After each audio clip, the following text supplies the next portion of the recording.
Bismillahirrahmanirrahim. Assalamualaikum warahmatullahi wabarakatuh. Perkenalkan, saya Arinda Febiola. Saya dari Fakultas Usuluddin dan Humaniora jurusan Psikologi Islam. Di sini saya akan menyampaikan materi bahasa Indonesia dengan judul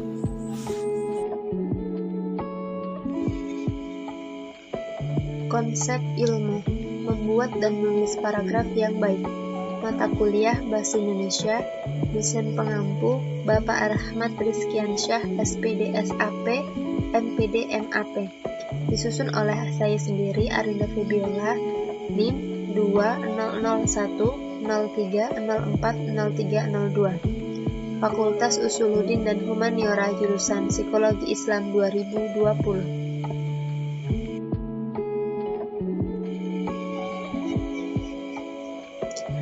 Materi yang dibahas: 1. Pengertian paragraf. 2. Syarat-syarat paragraf. 3. Macam-macam paragraf. 4. Unsur-unsur paragraf. Dan 5. Teknik perkembangan paragraf.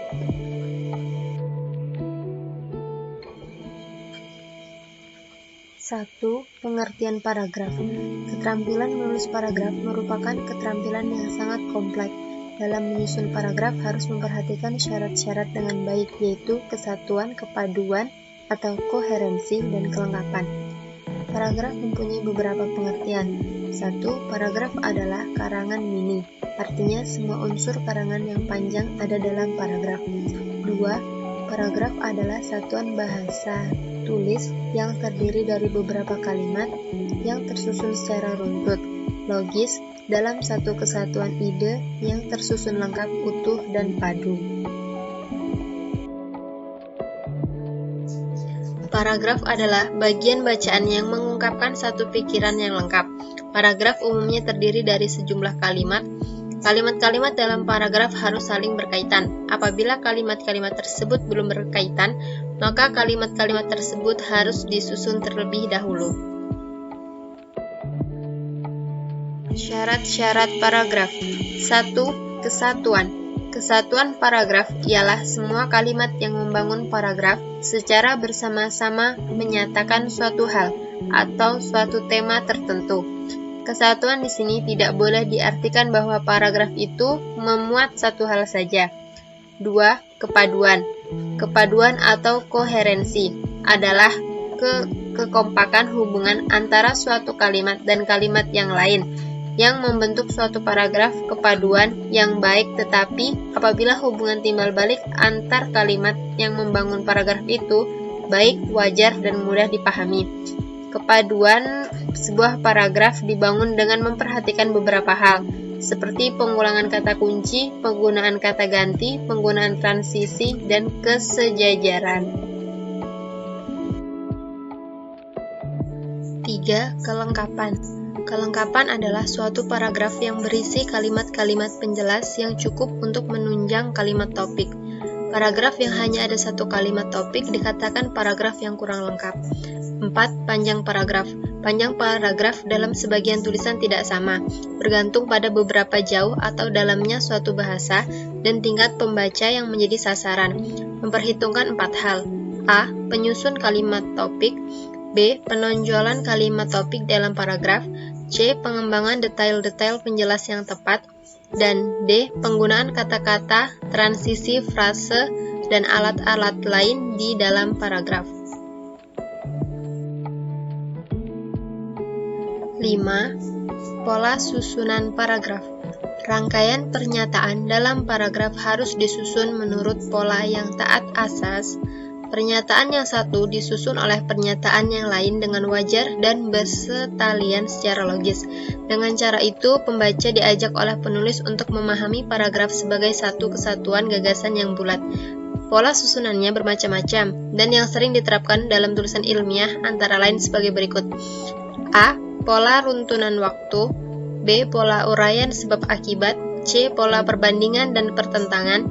D. Pola analogi. E. Pola daftar, dan F. Pola lain. 3. Macam-macam paragraf. 1. Eksposisi. Eksposisi berisi uraian atau penjelasan tentang suatu topik dengan tujuan memberi informasi. 2. Argumentasi. Argumentasi bertujuan membuktikan kebenaran suatu pendapat atau kesimpulan dengan data atau fakta konsep sebagai alasan atau bukti. 3. Deskripsi.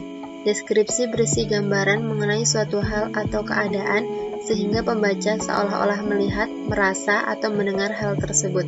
4. Persuasi. Karangan ini bertujuan mempengaruhi emosi pembaca agar berbuat sesuatu.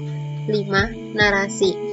Karangan ini berisi rangkaian peristiwa yang susul-menyusul, sehingga membentuk alur cerita. Karangan jenis ini sebagian besar berdasarkan imajinasi. 4. Unsur-unsur paragraf.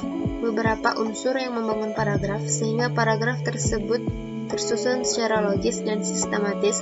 Unsur-unsur paragraf itu ada 4 macam, yaitu 1. Transisi, 2. Kalimat topik, 3. Kalimat pengembang, dan 4. Kalimat penegas. Keempat unsur ini tampil secara bersama-sama atau sebagian. Oleh karena itu, suatu paragraf atau topik paragraf mengandung 2 unsur wajib, atau kalimat topik dan kalimat pengembang, 3 unsur, dan kemungkinan 4 unsur. 5. Teknik perkembangan paragraf. Ada 3 teknik perkembangan paragraf. 1. Secara alami. Pengembangan paragraf secara alami berdasarkan urutan ruang dan waktu. Urutan ruang merupakan urutan yang akan membawa pembaca dari satu ke titik berikutnya dalam suatu ruang. Urutan waktu adalah urutan yang menggambarkan urutan terjadinya peristiwa, perbuatan, atau tindakan. 2. Klimaks dan antimaks. Pengembangan paragraf teknik ini berdasarkan posisi tertentu dalam suatu rangkaian berupa posisi yang tertinggi atau paling menonjol. Jika posisi yang tertinggi itu diletakkan pada bagian akhir, disebut klimaks. Sebaliknya, jika penulis mengawali rangkaian dengan posisi paling menonjol, kemudian makin lama makin tidak menonjol, disebut anti-klimaks. 3. Umum, khusus, dan khusus umum. Dalam bentuk umum ke khusus, utama diletakkan di awal paragraf, disebut paragraf deduktif. Dalam bentuk khusus umum, gagasan utama diletakkan di akhir paragraf, disebut paragraf induktif.